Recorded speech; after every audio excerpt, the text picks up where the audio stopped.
အားလုံးပဲမင်္ဂလာပါရှင်ဒီ Grace တင်ချာလေးကိုတင်ပေးမယ်ဒီချက်သက်ပါ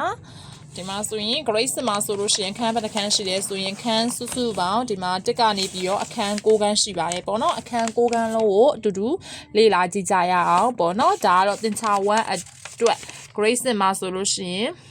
တင်ချာ1အတွက်ပေါ့နော်တင်ချာ1အတွက်ဒါတက်ဗီဒီယိုလေးတပုတ်ဗီဒီယိုလေးထပ်ပြီးတော့ရိုက်ပေးရပေါ့ဗီဒီယိုလေးရိုက်ပေးရပေါ့နော်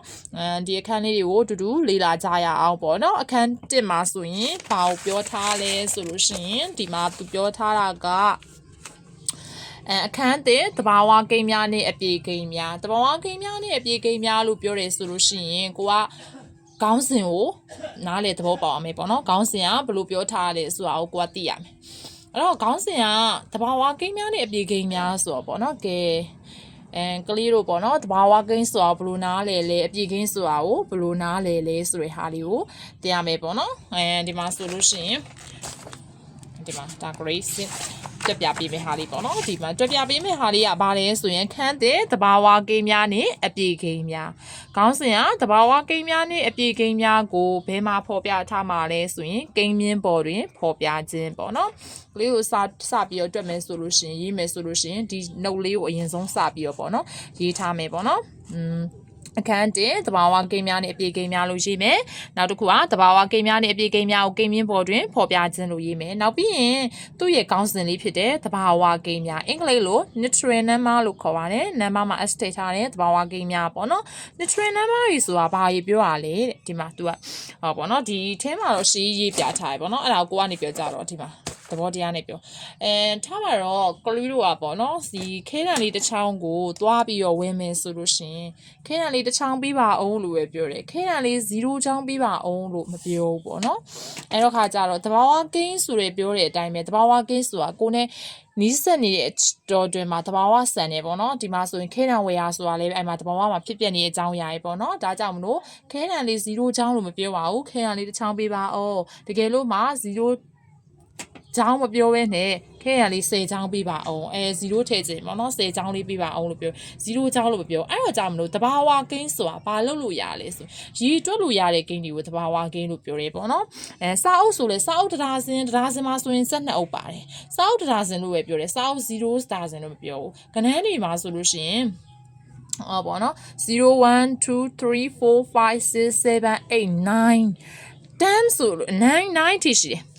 10ဆိုလို့ရှိရင်ဘာဖြစ်သွားရောဆိုရင်ကဏ္ဍနှလုံးဖြစ်သွားပြီ1နဲ့0ဆိုတဲ့စလုံး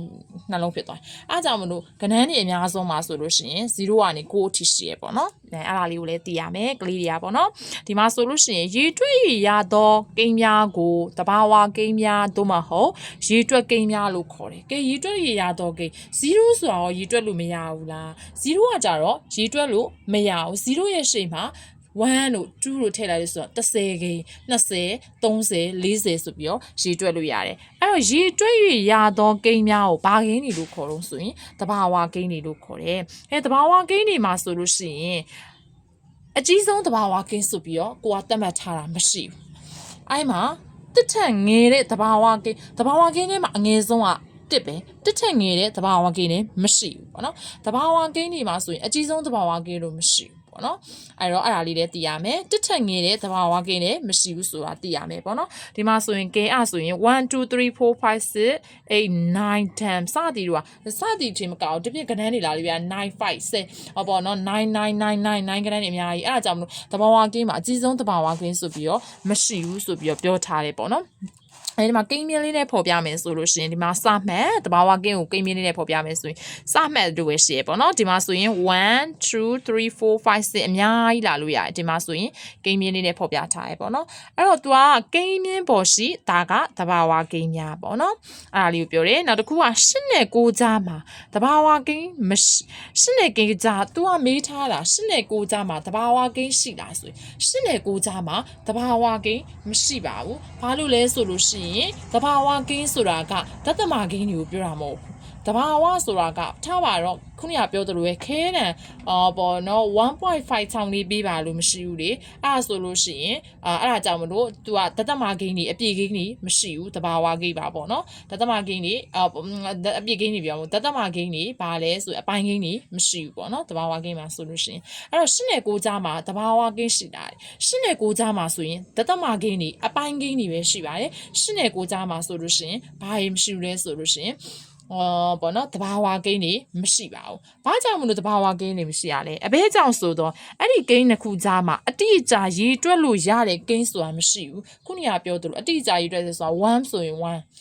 2ဆိုရင်2 3ဆိုရင်3အဲ့ဒါလေးကိုပြောတာပေါ့နော်။အဲ့တော့တဘာဝဂိမ်းရဲ့အတိတ်ပဲကိုပြောရမယ်ဆိုလို့ရှိရင်ပြန်ပြီးတော့ဏီကုန်းချုပ်အနှစ်ချုပ်ရမယ်ဆိုလို့ရှိရင်တဘာဝဂိမ်းဆိုတာဘာလဲ။တဘာဝဂိမ်းဆိုတာရေးတွက်လို့ရတဲ့ဂိမ်းကြီးဒါမှမဟုတ်လို့ရှိရင်လည်းပေါ့နော်ရေတွက်ဂိမ်းတွေလို့ခေါ်တယ်တဘာဝဂိမ်းတွေမှာအကြီးဆုံးတဘာဝဂိမ်းဆိုပြီးတော့လေမရှိဘူး